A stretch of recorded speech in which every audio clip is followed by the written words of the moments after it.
And then what the topic I tried before and by my phone number no and from 0249 327785 0249 327785 and I also said 0595 545561 0595 545561.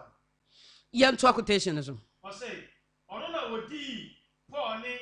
One I can activity and say, any penny on your coupon was so we and that be breed. And a year poor automatic. Now, or Daniel who catch our home said, Michelle, yes, to Christo, deem yourself free.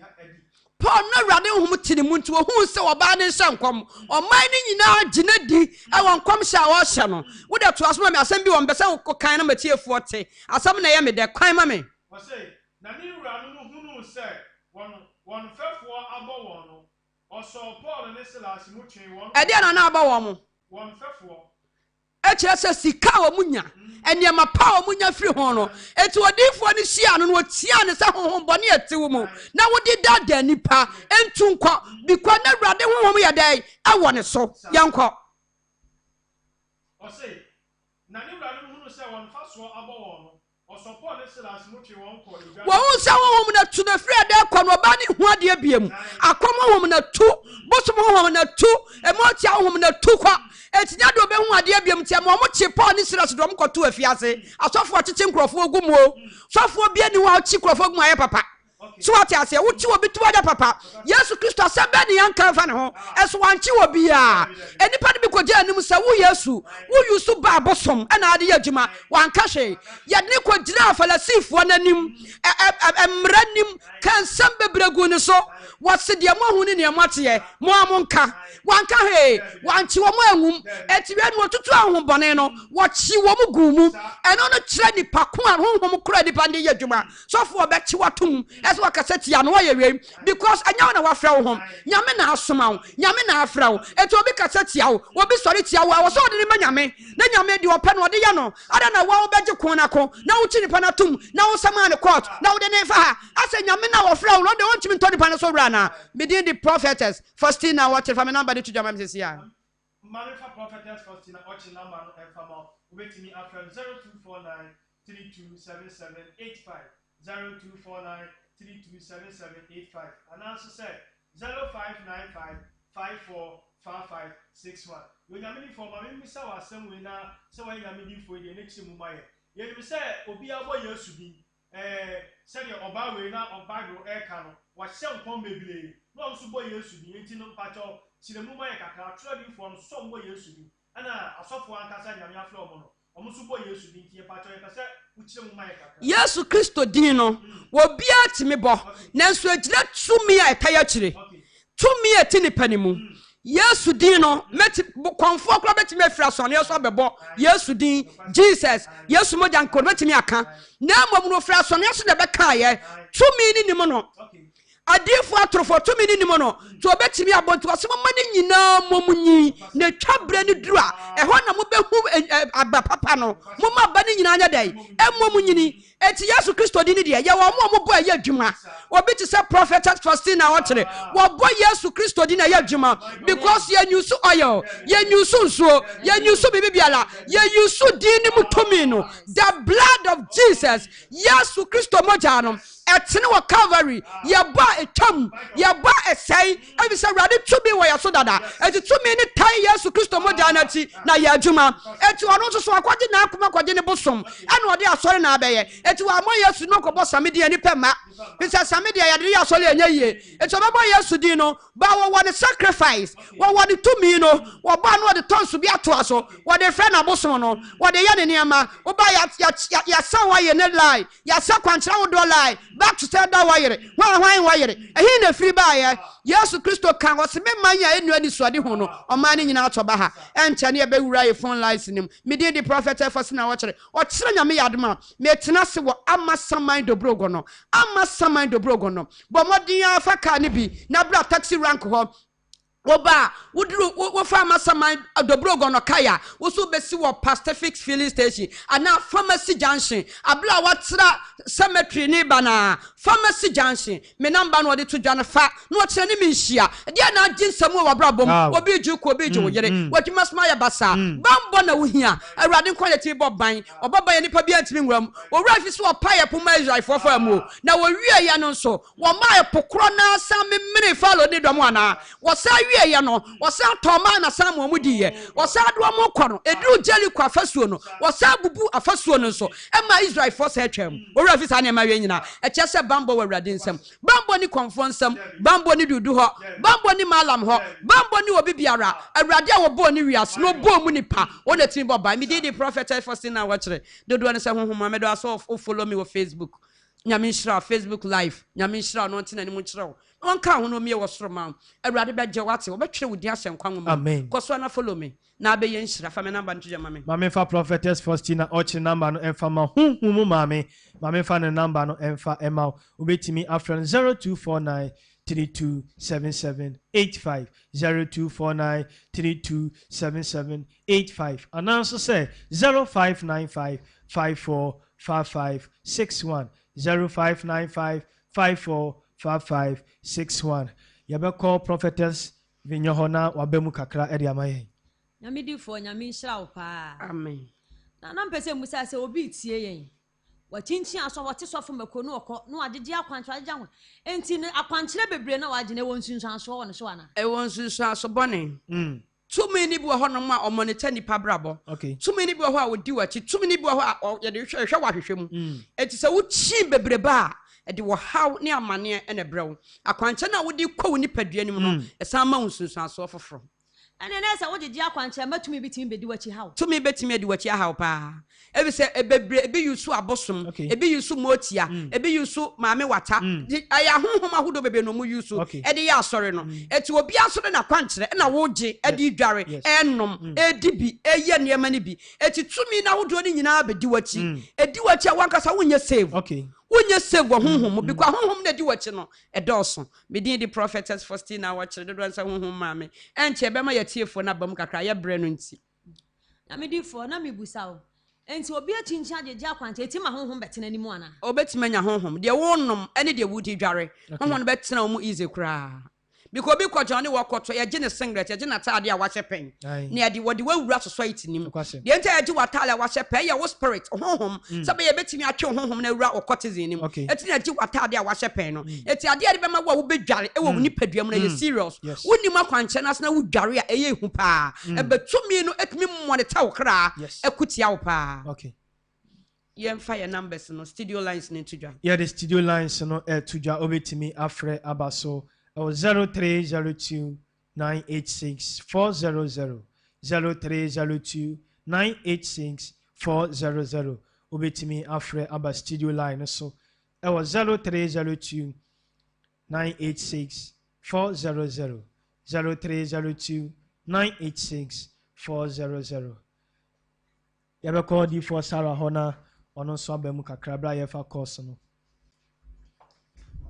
yo nyamedi for ene anwumle nso nyame enhyira ene won sempa ene wode ma atiefo a omutie wo hello Bacho, good evening odini baby akasa free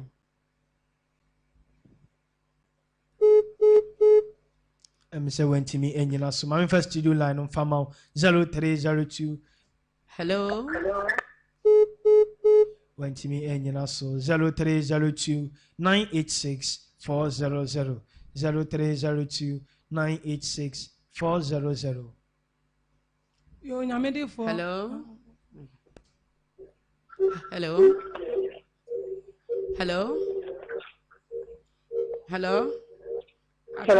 Bacho, good evening odini baby akasa free good evening Prophetess Faustina atiza mkasa free santo Obapa meet you Wachiyanko po shira mo pa ni manchacha mo de ma ya nyome amen Ewade shira mo onshira wonso amen mo say ni ayo sini ni ya na mo nyame shira obebre medase my first studio line on San Fantuja ema obetimi afre abaso 0302 986 400 0302 986 400.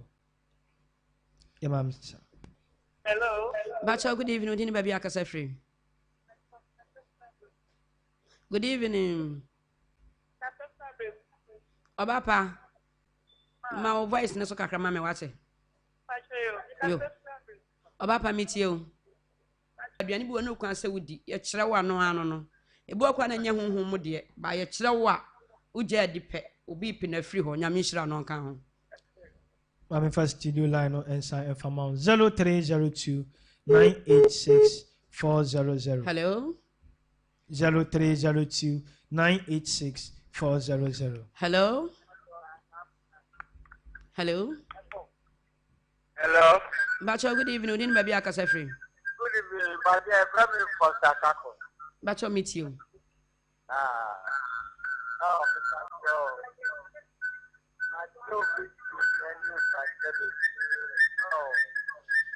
Mente wonka wapanka ulo radio ne mayan ya mente wonka. Bacha meet me issue. Hello.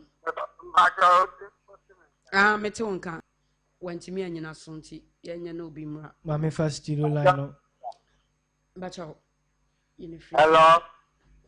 Mami first studio line no. Obetimi afra bazo 0302 986 400. 0302 986 400. Obetimi afre abasubi. Hello. Hello. Bacha, good evening. Udini baby akasa free. Hello. Bacha, good evening. Udini baby akasa free. Good evening, Mr. Fisher. Bacha meet you. About Joe, maybe I say, so that ya, mankind, Madame. And to betu anamo bani ahwa de kodi ayekoso ama. Mebusa wo da ye me bia wo so ye. Ama saman do brogo no. Uyi da ne kira me hu ba bia de ne firi ne ba bia akowiri. Nti wi ade ye location betu dwa. Medase. Mami first studio line emfa ema obetimi afre abaso 0302 986. Hello. Bacha, good evening. Udini baby akasa free. Hello. Bacha, good evening. Mama Bacha, udini baby akasa free. Bacha, sorry, Manuela, me pasa for years man. Bacha meet you. I didn't come why. On shram so. Oh, sure, baby. Bacha, quotations, my English, no why. Yo, yakse be mama. Why? That's nyame I didn't shram. On shram so. Mami first studio line emfa ema 0302 986 400. 0302 986. Hello. Hello, good evening, Mama. Bacha, good evening. Udini baby akasa free. Yes, please. I'm a Samuel. Mini abema meet you. Yaminchilao, since my sermon a year. Dansa Brabo, your monophysical, your bonus soon, no, your soon, quantity, a moon Ampa. A dear cousin to my sermon, now you come up with the other with you. Oh, money in now, may Piana, you would have said the mamma will come. Debbie. Or do you want to know what from crash? No, rubber be crying. now so now crack you. Now will come. Tell sorry, there was not common air. So when you mean, many of them. What I saw them that is a dirty comfort. Near Fred. Near Kutabudi and near Kuta. Mama, your back off. Yammy, when you watch now, Brown up to an amor Brahma, some I do broke on the internet. But I don't remember number. Medas, Yamish on count. We need the Prophetess Faustina watch na yet nas for your location to just ame. Yami aduma watch na unhu mami et nasi ama sama do brugono. Baby biala will be audu ama samaya. Ko taxi rank ho fa do brugono car. O fa no aka che driver ne se otra achiama cemetery na pharmacy na e wo ho no obesi e wo ho. Hello. Good evening. Let me say when to me nyina so 0302 986 400. 0302 986 400. Wetimi afre abaso. Hello. Wentimi enyina so. Obablo. Nyamedi for na me pese me busa bia na tie 40 na obi wo ho anu wonim atrofo de for no. Enti obi a say dear aba wo wi ase no obo ho a opie wa sori dem a na omu hu odifo na nkasa na ne nkola na omu hia no enam so opetu obu wo mu nti na wa hia no na odifo na nkasa wo hu no because me nim sa na ema na ekoso nti na hello good evening bacho low radio set na my na yesu ni asuafo ni nyina na nenam na wonhu yesu because no ni asuafo ni nyina yepe enti me kaita ma yesu kristo edru jeliko na enkrofo pi da ho twen yesu yansi yesu ana yesia hello bacho low radio set my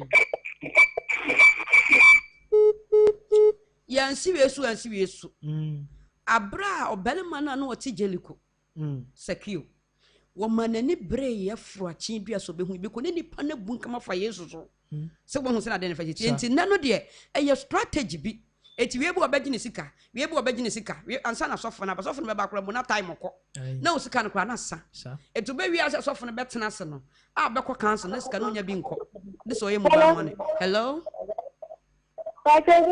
good evening Obapa udini baby akasa free yetio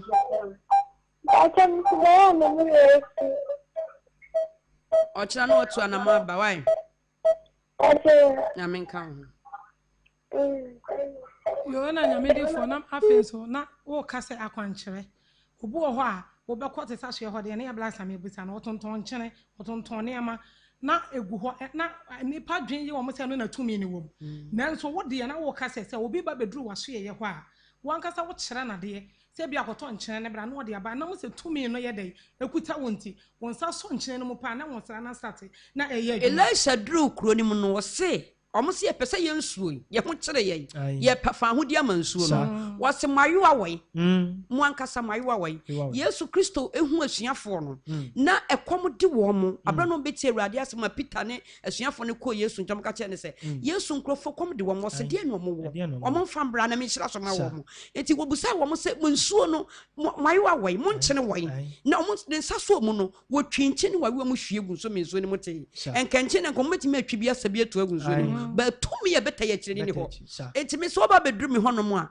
me ntɔhwe wo ho ba me hwɛ honhom mu na me bɔ mpa ye ma na obehia bibia metuma sɛ wa akotɔbra na me mfa nyamam wa na akotɔba e me som ada sɛ me nkɔbɔ so mpa ye 3 days ada sɛ ho a me mfa ma ada sɛ me nkɔyɛ ho adwuma megye afiri ho na makɔyɛ ho adwuma na mama wo da no aba no abegye akɔyɛ akwankyere no wa na wo de bae aja se ye hwa ye ka odiifo ni odiifo a enya enipa nyina na ye odiifo dabi omo ya konfo adiifo omo ya bosom adiifo eno omo ahye saa ne ma Yesu Kristo koduru Jerusalem no wokodua ne de adwadie wuradem wo se ha ye mpaibo fie ko hu sa ye pen so no adwadie no besa aba sore dem na ya kenkanya ye hu odiifo a wo to ne ma bia ye hu se bi si titibre ni mu enso na ni nyina no enipa ntehwe eni pantehwe ba Jesus kata adwadie ni nyina efra sori fie so se ha ye magya fie ha ye mpaibo fie ade na eye bre daleshin ye die empagya animkɔ nyame de mena to bibia ho sa wo mena so ofie ba ifo mutimi se kwan